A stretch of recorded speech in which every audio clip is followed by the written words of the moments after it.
Today we begin the story of Napoleon's life. You are born on an island that smells like salt and goat hair, Corsica. The streets are narrow, the hills are stubborn, and the people are even more so. You're not French, not really. Not yet. You speak Corsican first, Italian second, and French like someone chewing on gravel. You walk to school with a chip on your shoulder, and a name the boys in Paris will snicker at. But there's fire behind your eyes. You study like your life depends on it, which, in a way, it does. At 9, you're shipped off to mainland France. Picture it, tiny you in a ridiculous military coat 2 sizes too big, standing in the cold courtyard of Brienne Military Academy, shivering not just from the wind, but from the snickering of upper-class French boys who don't think Bonaparte sounds very proper. You don't fit in. You're short, foreign, and socially awkward enough to make a pinecone look extroverted.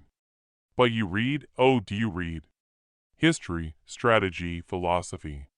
While others party, you're memorizing Caesar and dreaming about how to out-Caesar Caesar. One day, your math instructor notices something strange. You solve artillery trajectory problems faster than your classmates can finish lunch. You're 15 and already thinking like a field commander. It's your first taste of power, not in holding it, but in understanding it. By 16, your father dies. You don't cry much. Instead, you throw yourself into ambition like it's a lifeboat. You graduate early from École Militaire in Paris. You become an artillery officer. And no one really notices. Not yet. France is a bonfire now. The revolution is tearing through the country like a teenager left alone with fireworks. Heads are literally rolling, and you're waiting in the wings, watching how chaos reveals cracks. You're not after glory for glory's sake. You're looking for a door, any door, that leads to command, influence, action. One day, you write a pro-Republican pamphlet defending the government. It's passionate, smart, and, most importantly, loyal. The right people notice. You get your first major break, the Siege of Toulon, a royalist uprising, backed by the British Navy. The plan is a mess, until you waltz in and suggest something wild. What if we actually use the high ground to bombard their ships? Everyone blinks. That's artillery logic. Geometry meets war.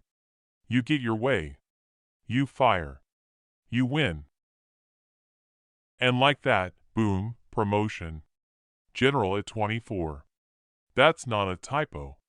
You're 24 and commanding troops in a revolutionary government that changes every Tuesday. Now here's a quirky detail. You write romance novels. Bad ones. Seriously? They're dramatic, weepy, and probably better off burned. But they give you a sense of timing, emotion, drama. It's strategy, just with more crying. You start writing love letters to Josephine, a widow 6 years older than you with a thing for charm and a closet full of debts. She calls you her little volcano. You like the sound of that. The boys back at Brienne would never believe this. You, the weird Corsican kid who never talked at lunch, now leading men into battle, sending flowery letters to an older Parisian socialite, and getting invited to the halls of power. It's like watching a goat become a racehorse. A short, terrifyingly focused racehorse. But it's not just about love or rank. It's about belief. You start to realize something. Men will follow you if you make them feel seen, if you understand their fears better than they do. You remember being the outsider. You know what loneliness tastes like. You use it. You turn it into empathy. When you walk among your troops, you remember their names. You listen. You give them shoes, warmth, a purpose. That's the beginning of your spell. You don't bark orders from a marble balcony. You ride with them. You suffer with them. And in return, They would march barefoot through ice for you. One even tattoos your face on his chest, although, let's be honest, the resemblance is questionable. Still, you're no longer just Napoleon the Corsican. You are becoming Napoleon the leader. And leaders, you've learned, are made not just through victories, but through attention. Corsica taught you defiance. France taught you ambition. And now you're learning something even more dangerous: charisma. You're still just a general, technically, but in your mind, you're already mapping out Europe like a giant chessboard. You see how the pieces might move, how armies could pivot, how supply lines could stretch. It's a gift, like watching storm clouds and predicting not just rain, but the precise angle of each drop.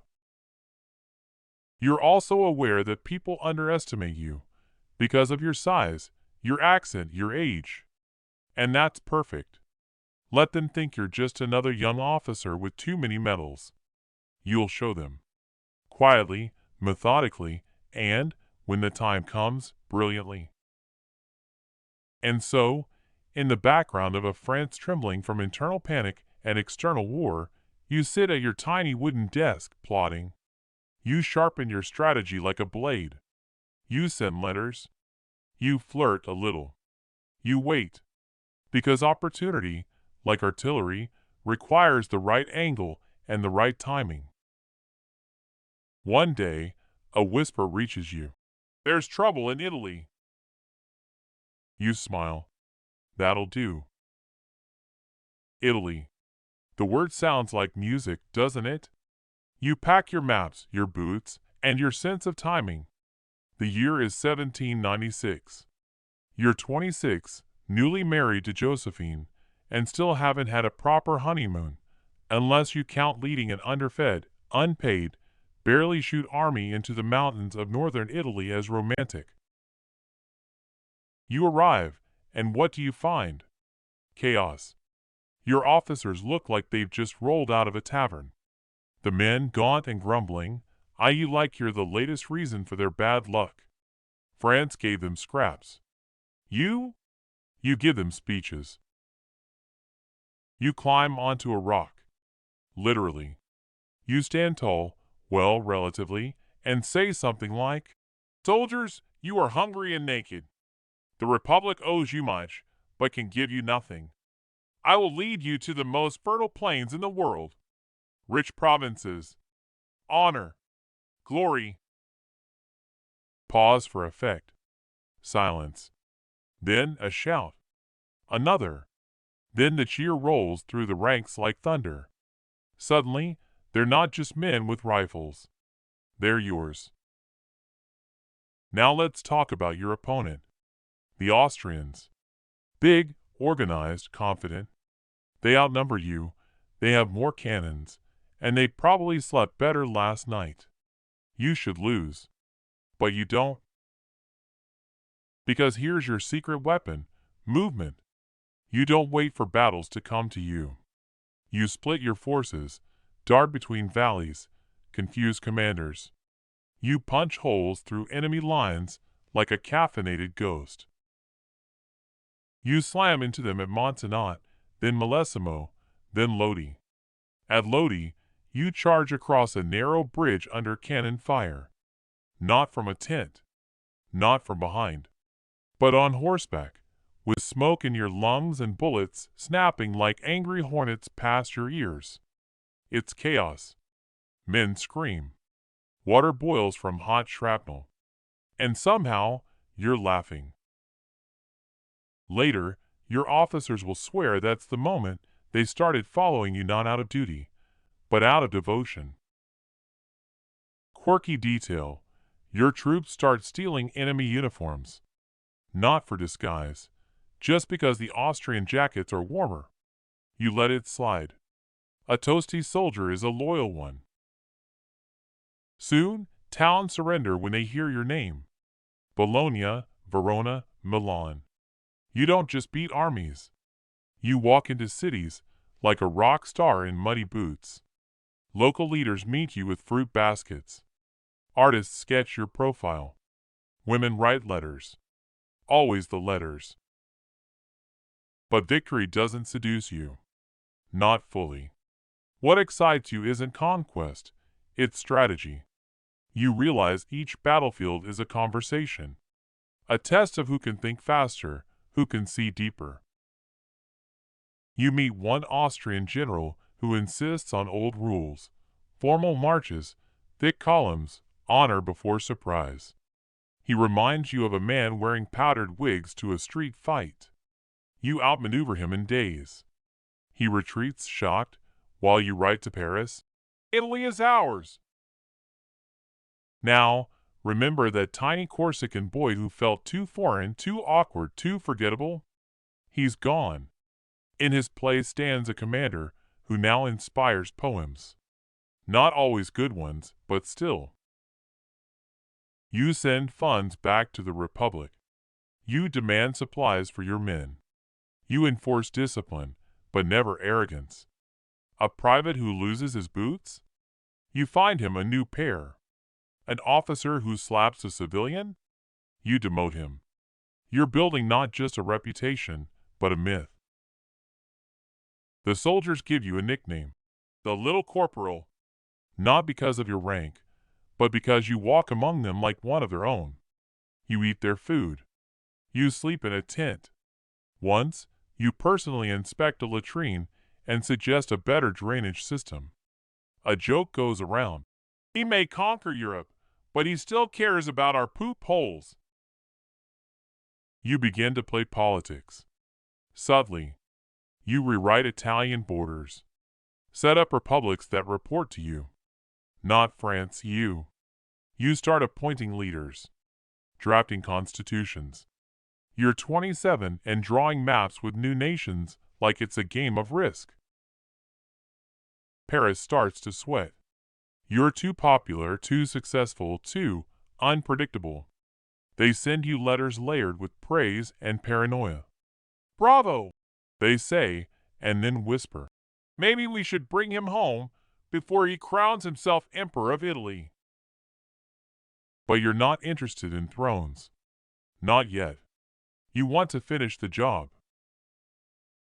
There's one last Austrian push. A big one. They come at you with fresh troops and fresh rage. You fall back. It's the smart thing to do.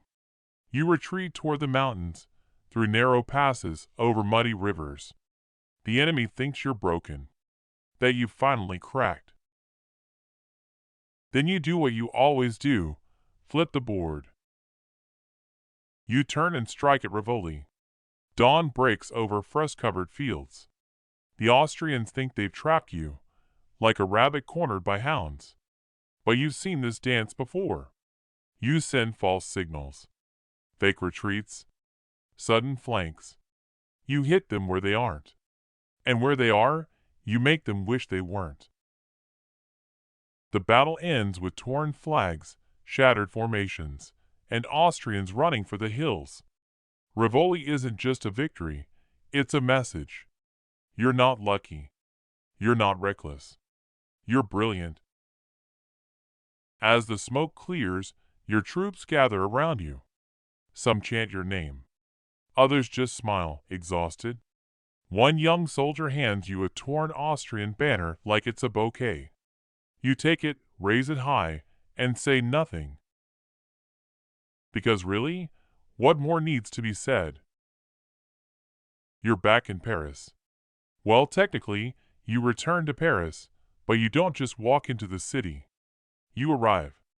Like thunder after lightning. The streets buzz with whispers of your victories. Pamphlets print your name in fonts usually reserved for saints. You get invited to salons, kissed on cheeks, toasted in wine glasses. People pretend to understand military maps now, just to talk about your campaign. But the real victory? Josephine is finally impressed. Sort of. And yet, you feel restless. Like a tiger in a parlor. Politics is messy. It smells like powdered wigs and compromise. You don't do compromise. You do clarity. Action.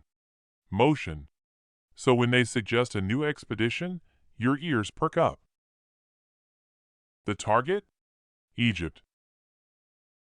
Why Egypt? Well, it's the exotic crown jewel of strategic thinking. It disrupts British trade with India, promises glory, and has enough sand to hide your ambitions. Plus, you've always had a flair for the dramatic, and pyramids look great in oil paintings. So you set sail? The journey across the Mediterranean is no picnic. Your ships are packed tighter than your old math notebooks. Soldiers, horses, scholars, crates of cannonballs, and, curiously, printing presses. Because why not bring enlightenment while you're at it? The voyage feels like a floating chaos factory.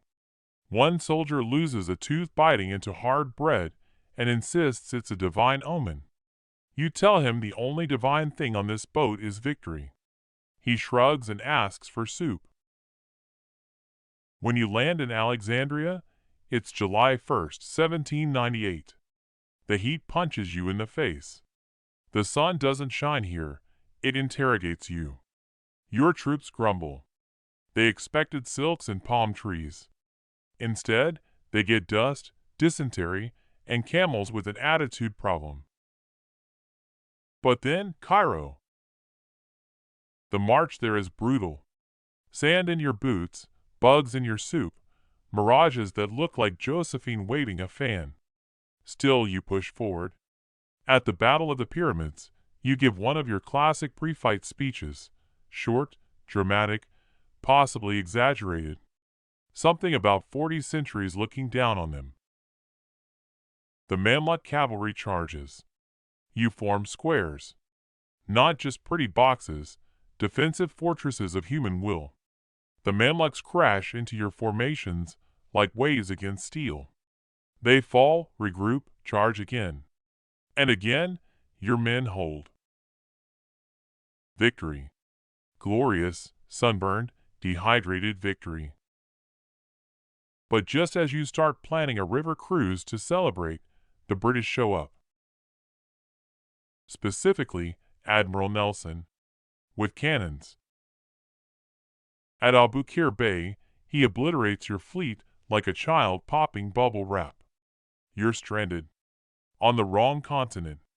With 38,000 tired, confused, increasingly smelly Frenchmen. You don't panic. Not visibly.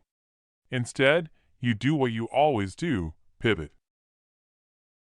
You launch into Egyptian reforms. Open schools. Study ancient ruins. Have debates about science and governance. You even organize a kind of public festival featuring hot air balloons. Yes, balloons. Because when people are losing morale, nothing cheers them up like floating silk bags full of fire. Quirky detail? One French scientist insists mummies carry curses. You ignore him. He then gets pink eye. The troops panic. You start banning mummy talk. Still, something shifts. You feel isolated, cut off. Not just physically, but emotionally. Josephine's letters become shorter. Rumors float in with the desert wind. She's been entertaining guests back in Paris. You stare out at the Nile, chewing dates, and decide, it's time to go. Not everyone agrees. Your officers argue. Your men plead. You nod sympathetically, then quietly sneak off in the middle of the night on a fast ship back to France. Some might call that desertion. You prefer tactical relocation. You return like a magician popping out of a sandstorm. The government? Collapsing. The economy? In shambles. The people? Tired. Tired of kings, tired of committees, tired of bread lines and confusing speeches about liberty. You don't waste time. With a few loyal allies and a few thousand soldiers, you walk into the chambers of power and perform the political version of a card trick. 1 minute, it's chaos. The next, your first consul. No bloodshed. No guillotine. Just one raised eyebrow, one calculated pause, and one brilliantly dramatic moment in which you declare order has returned. People cheer, not because they understand the Constitution, no one does, but because they trust you. Or at least, they trust that you understand it. You look like the kind of man who reads fine print. The kind of man who wins. And so begins the quiet revolution. You rewrite laws, fix the tax system, create public schools, invite exiled nobles back with a firm handshake and a firm reminder who's in charge now. You even settle scores with the Pope, like two old co-workers who finally decide to stop passive-aggressively rearranging the office furniture.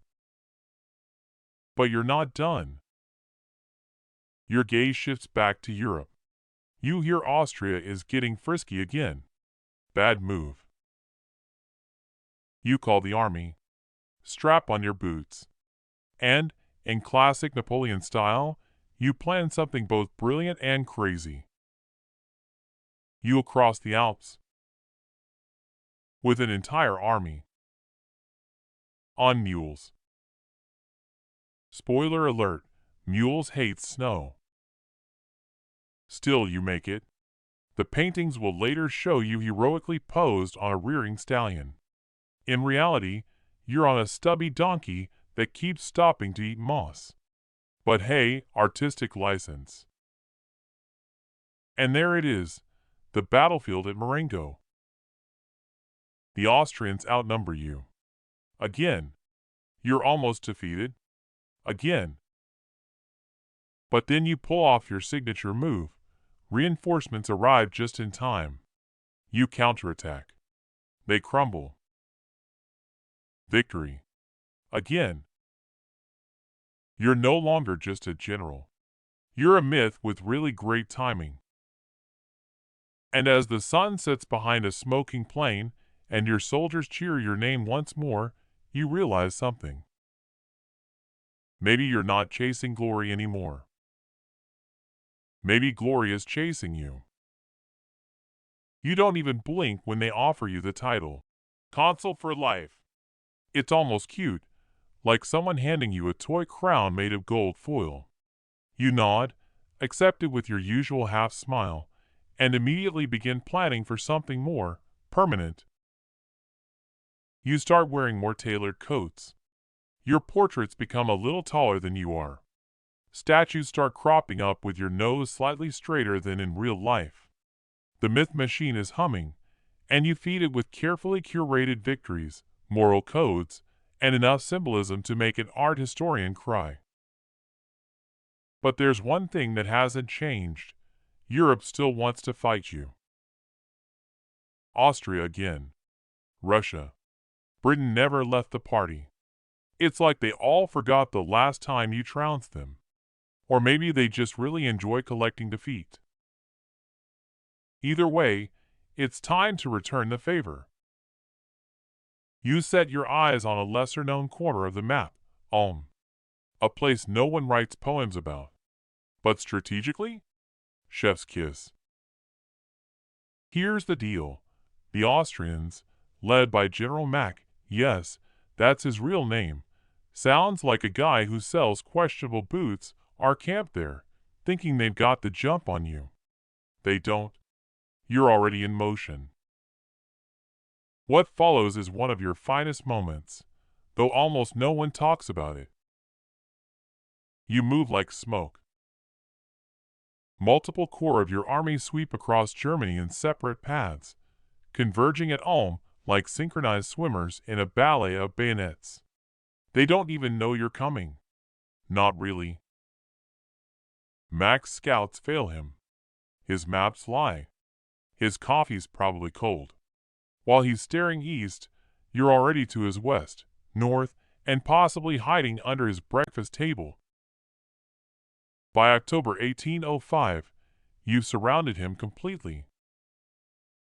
Mack does the thing any panicked general would do when facing total encirclement, he writes you a letter, begging for a ceasefire.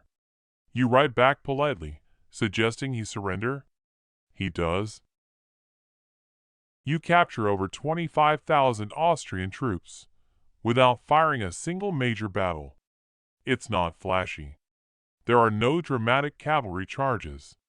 No cannonballs whistling through the sky. Just pure, elegant strangulation. Honestly, it's like winning a chess game with only pawns. And then comes the best part. You barely pause. With Mack's army neutralized, you pivot toward Vienna. The city opens its gates like a nervous hostess trying to avoid property damage. You don't even sack the place. You're efficient. Courteous even.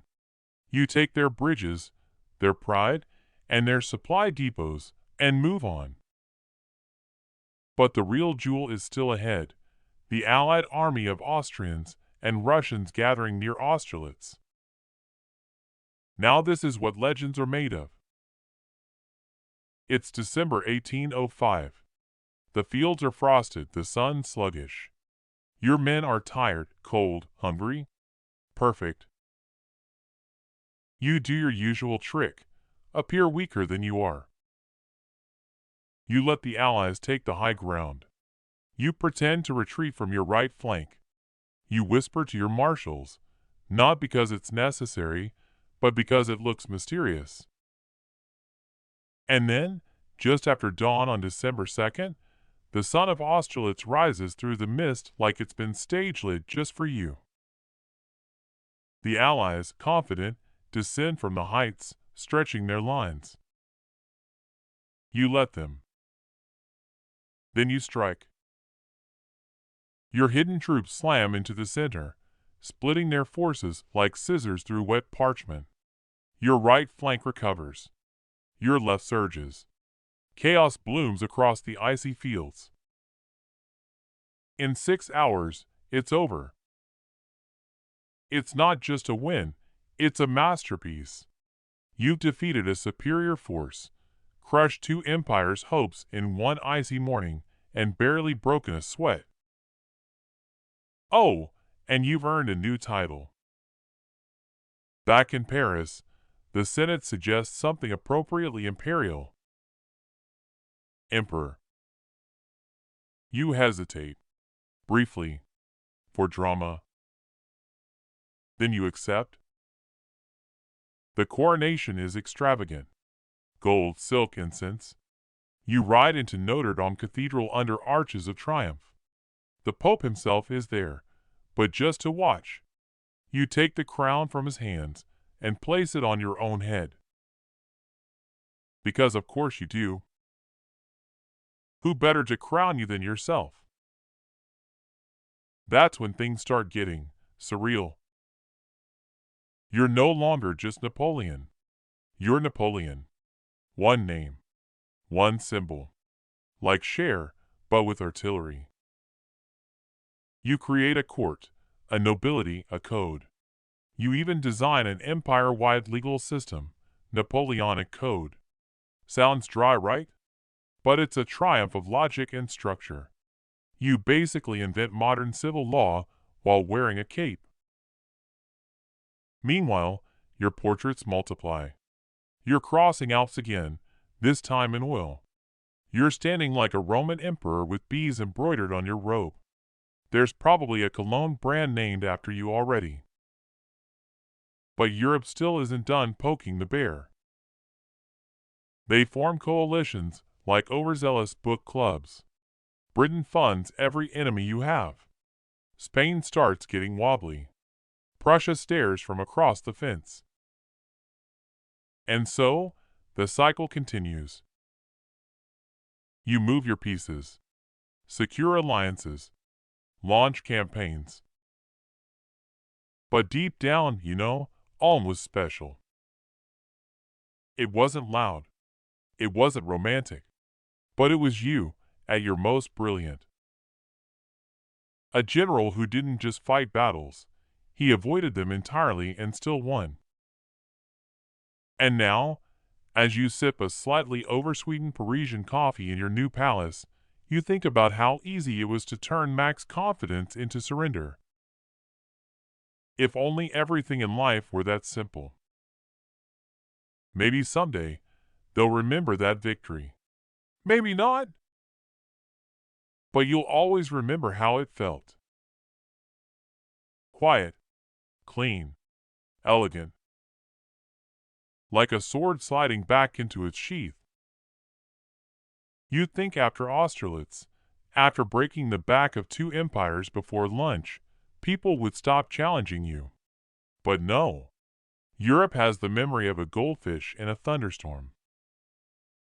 Prussia, jealous and jittery, decides it's their turn. It's 1806. You're marching east again, this time towards Saxony. The air smells of damp hay and gunpowder. You're older now, but sharper somehow. Like a knife that's been honed by the whetstone of conquest. The Prussians think they're ready. They line up like it's 1757, with bright uniforms and neat, linear formations. Bless their hearts.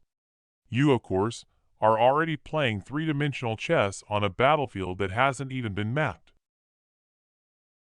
At Jena and Auerstedt, you split your forces. Marshal Davout, with only 26,000 men, goes up against 63,000 Prussians and wins.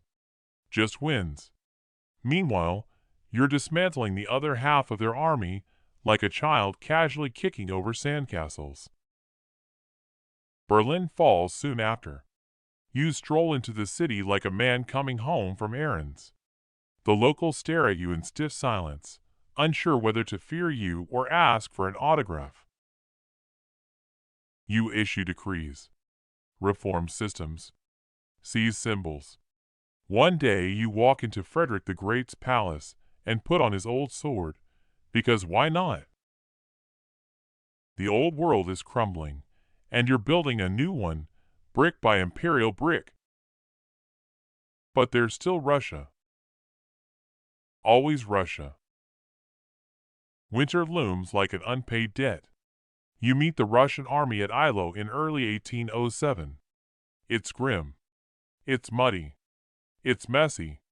Not one of your masterpieces, more like abstract expressionism in cannon smoke. Thousands die.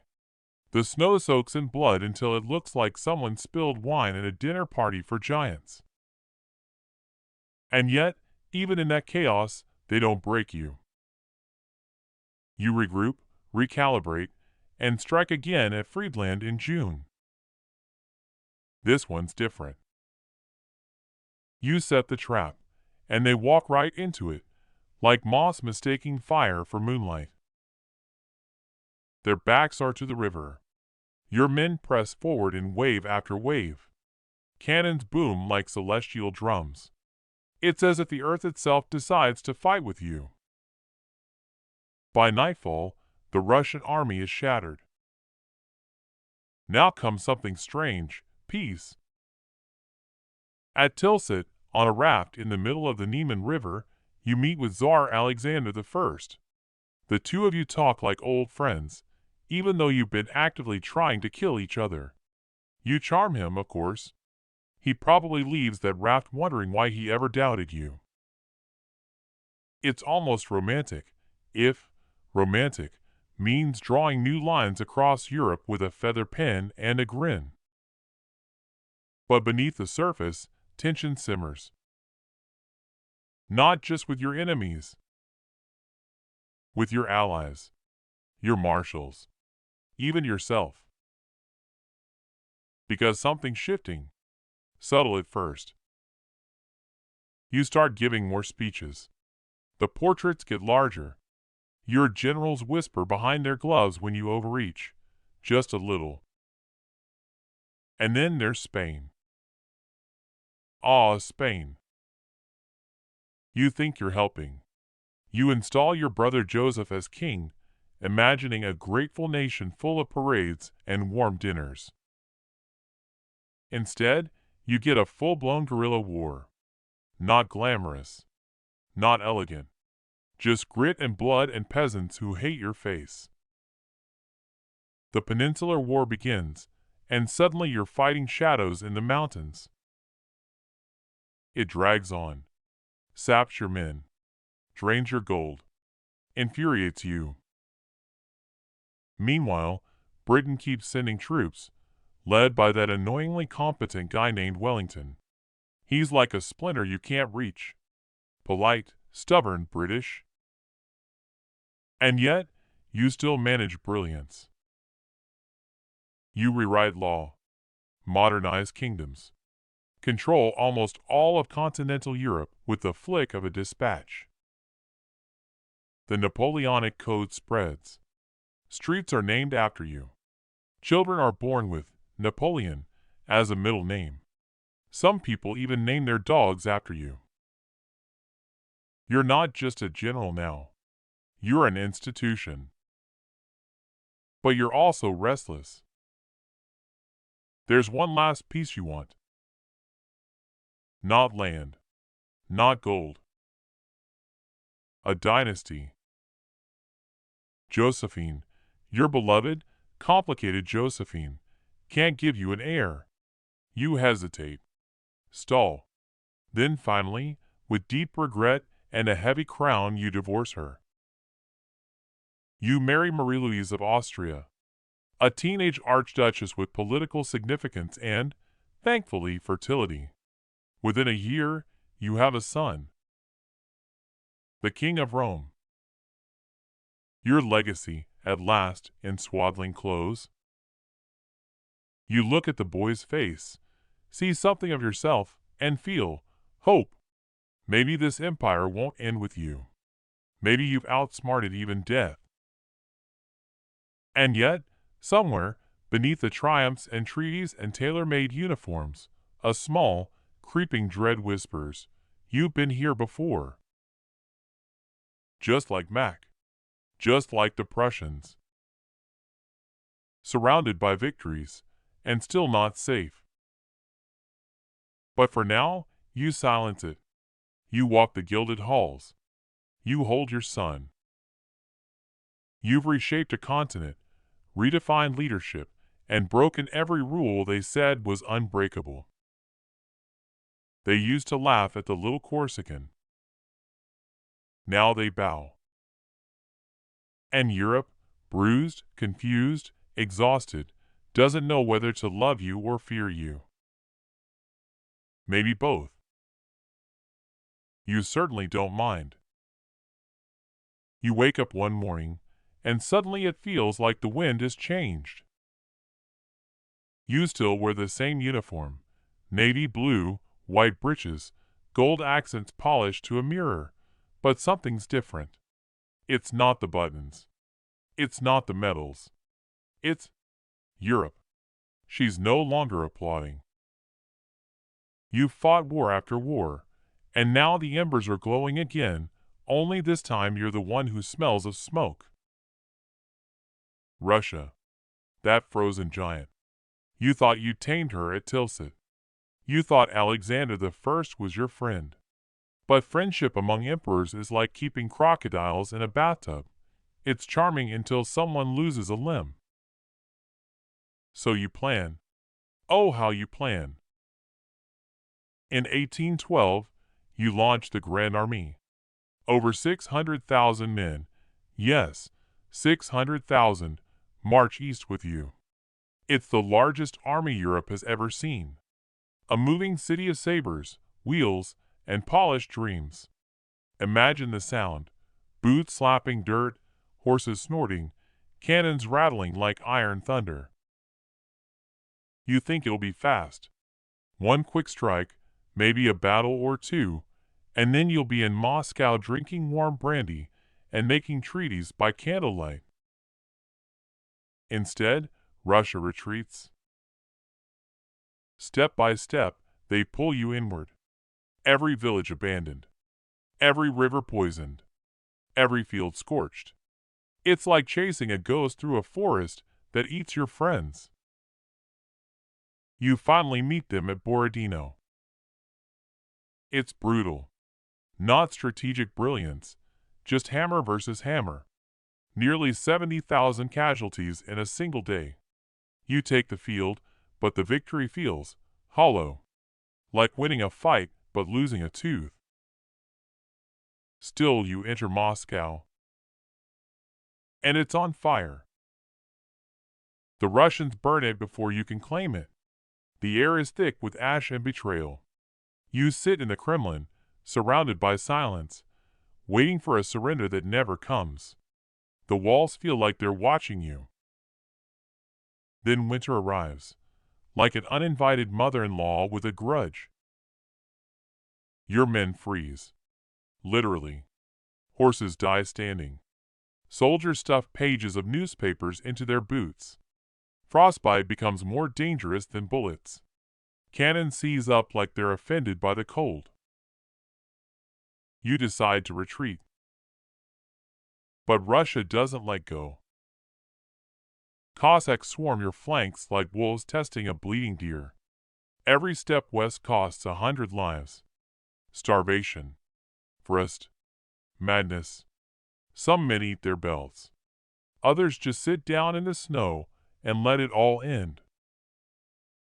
By the time you crawl back to friendly soil, fewer than 100,000 of your 600,000 return with you.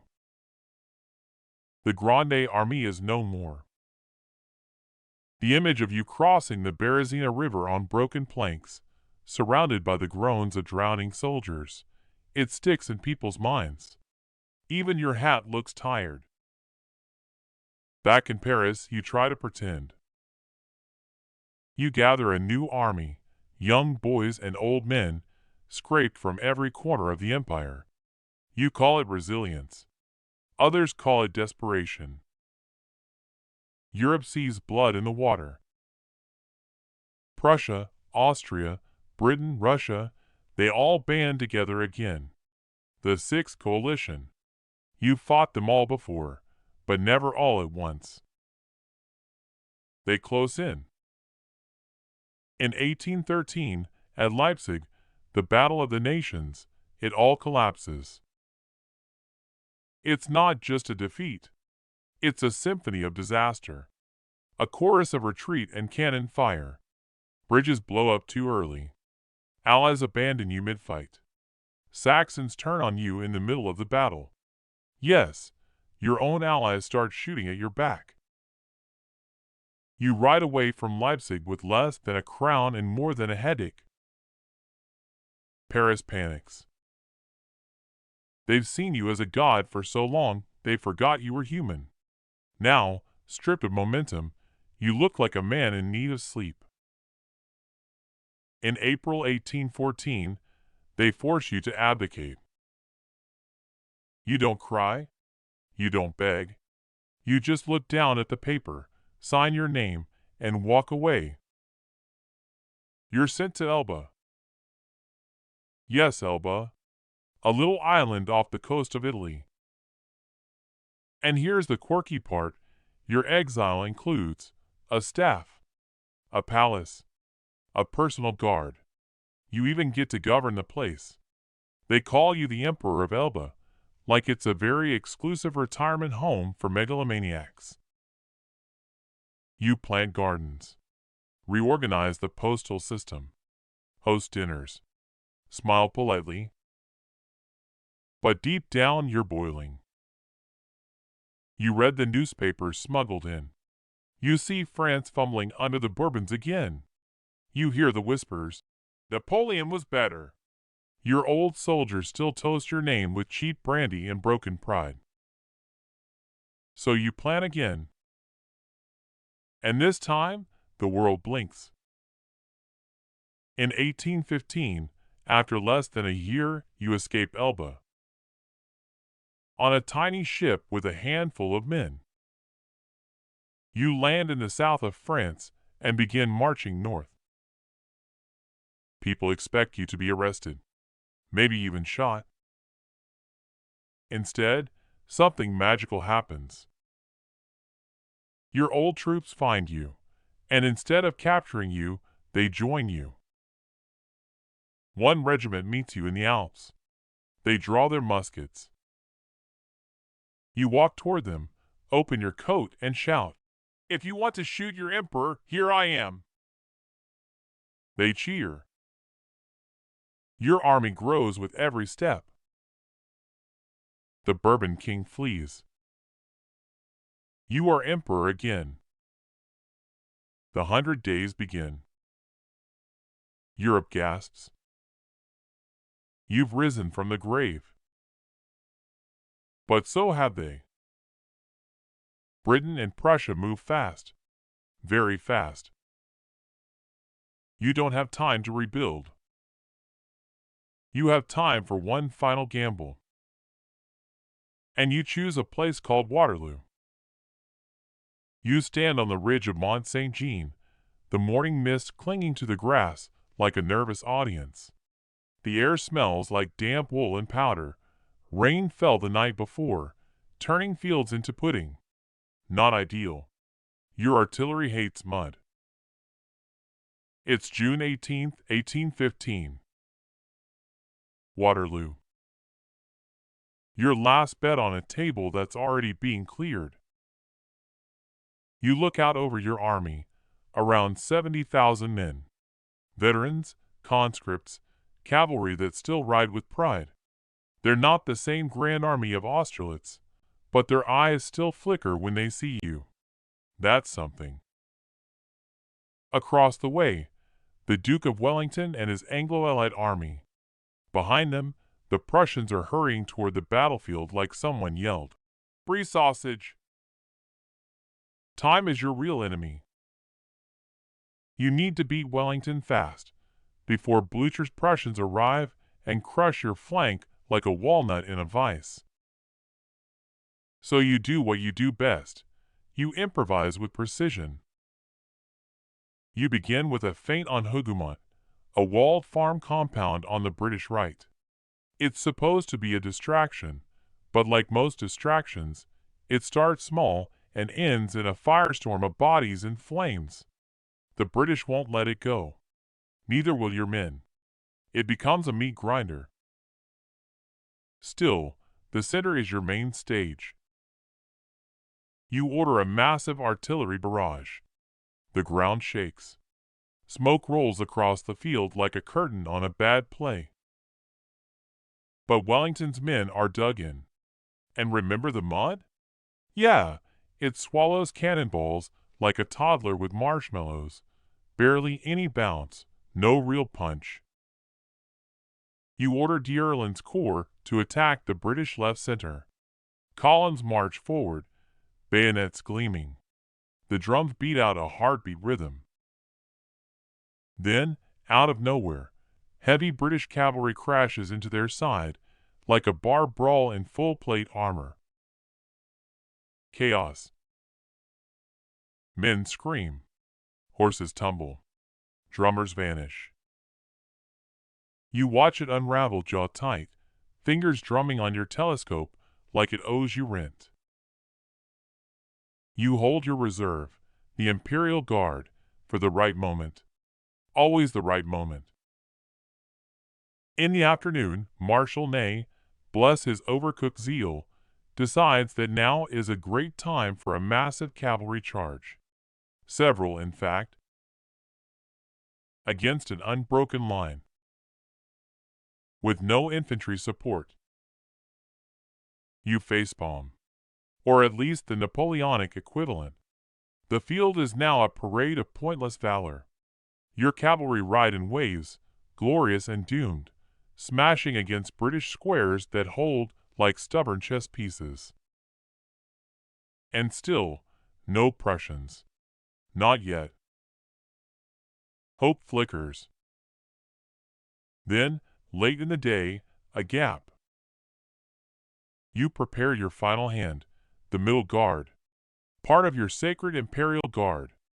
These are the men who never break. They march uphill toward the British center.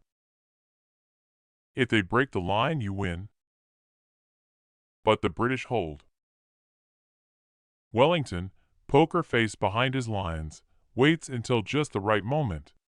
Then he stands and waves his hat, his signal. The British counterattack. The guard, your elite, your pride, wavers. And then they break. For the first time. Your heart doesn't quite drop, it clenches. Like someone just whispered your worst nightmare in a crowded room. You try to rally them. But the word spreads like wildfire dipped in panic. Law guard recule. The guard is retreating. Panic ripples. The rest of your army collapses like Jenga on a trampoline. French troops throw down weapons, stumble over each other to escape. Wagons tip. Horses scream. Drums are silenced. And then come the Prussians. They arrive at the worst possible time for you, and the best for history teachers. The battlefield becomes a swamp of disaster. No more strategy. No more chess. Just broken men, trampled banners, and the slow grinding realization that it's over. You flee. Your carriage is captured. Inside, your personal effects, some gold, and a ridiculous amount of cologne. That's the quirky detail they all remember. Not your tactical brilliance. Not your final charge. But your travel vanity kit. Back in Paris, people know. They smell the end before you arrive.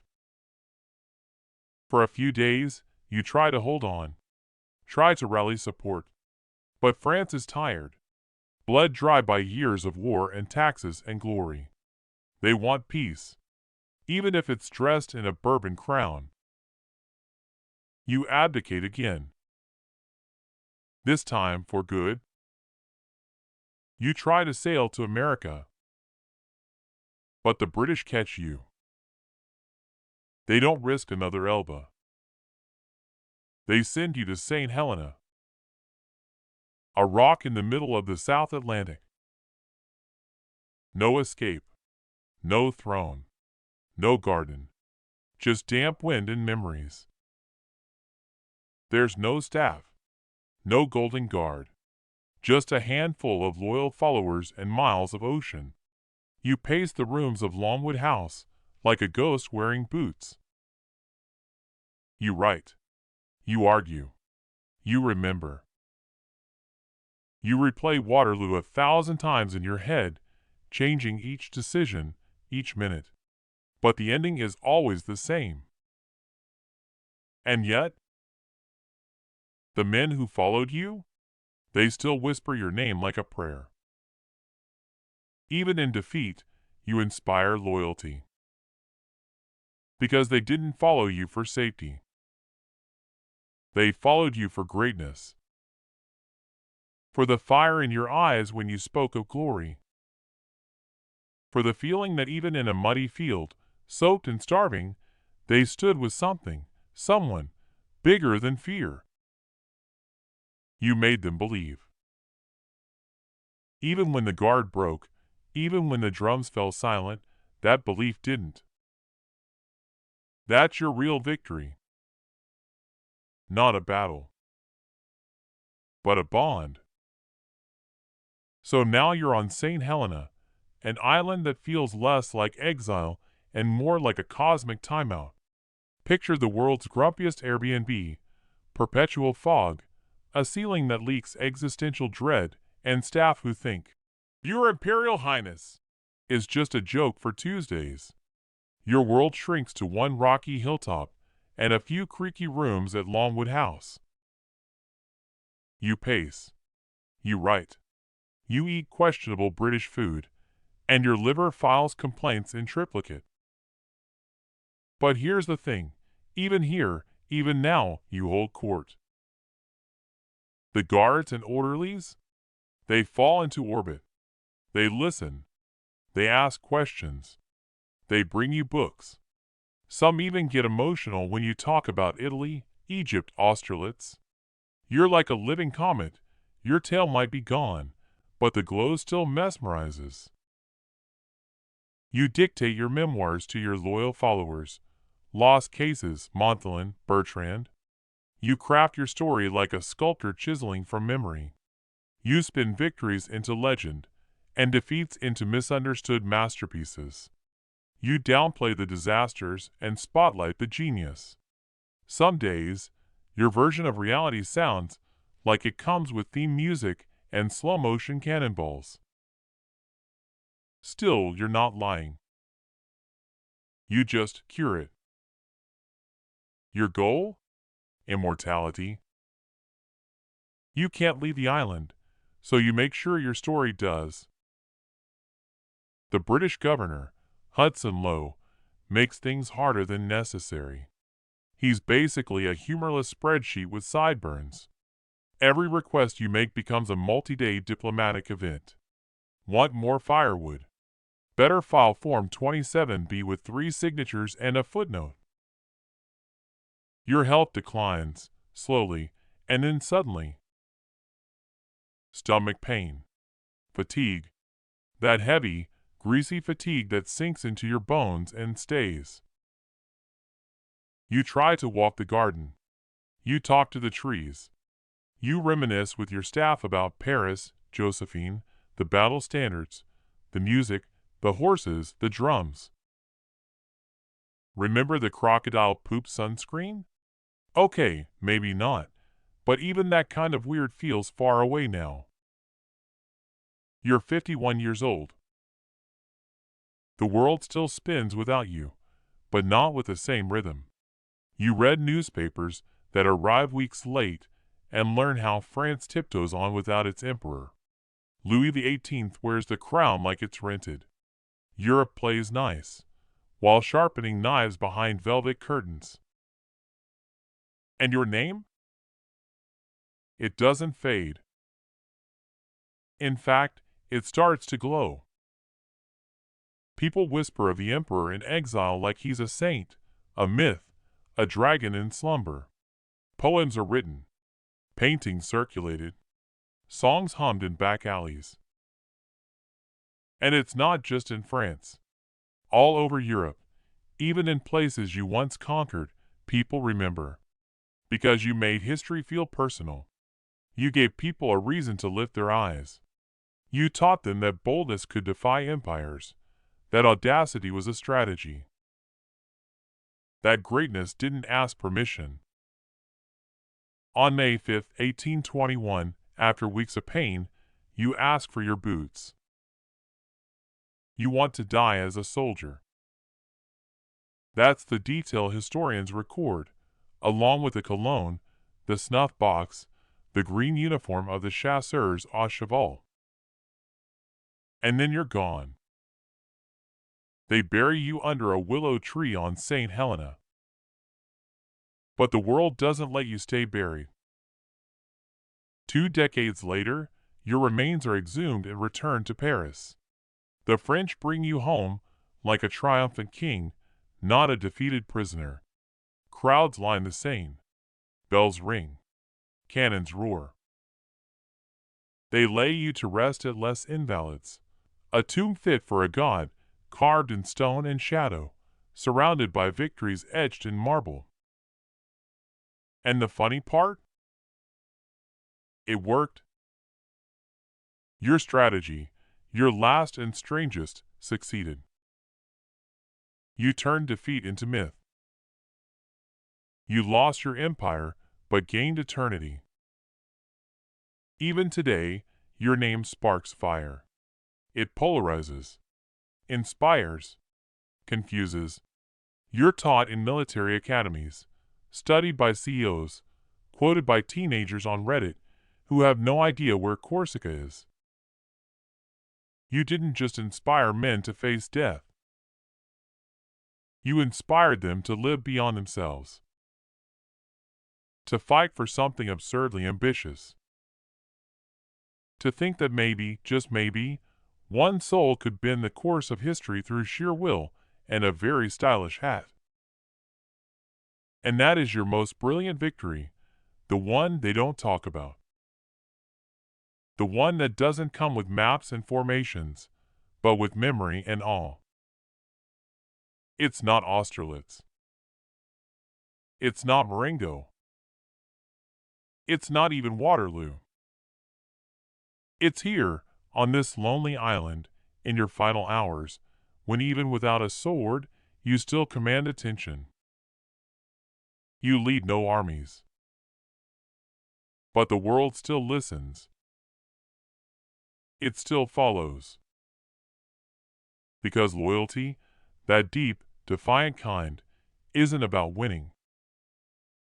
It's about belief. And yours was contagious. Word count 1,097. Wind down 300 words. Now let the candle dim. Let the drums fade, not abruptly, but gently, like waves that have done their part and now retreat without fanfare. The chaos of battle, the clash of steel, the sound of your horse's hooves across soaked earth, it all softens now. What remains is silence. That golden, heavy kind of silence, the kind that holds memory like breath before a kiss.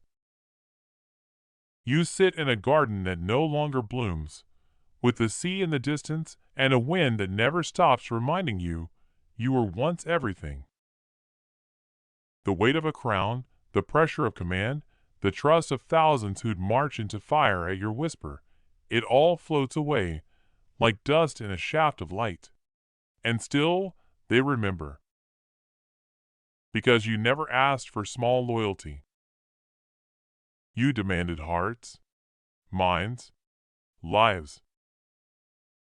And somehow, they gave it. Not because you promised peace, but because you made them feel like giants. That's your magic. You took farmers and clerks and nobodies, and you made them believe they were part of something sacred. Even now, that belief still hums through history. So sleep, old lion. Let the story carry on without you. Your legacy is safe, in marble, in ink, in whispers. The world may forget names, but not yours. Never yours.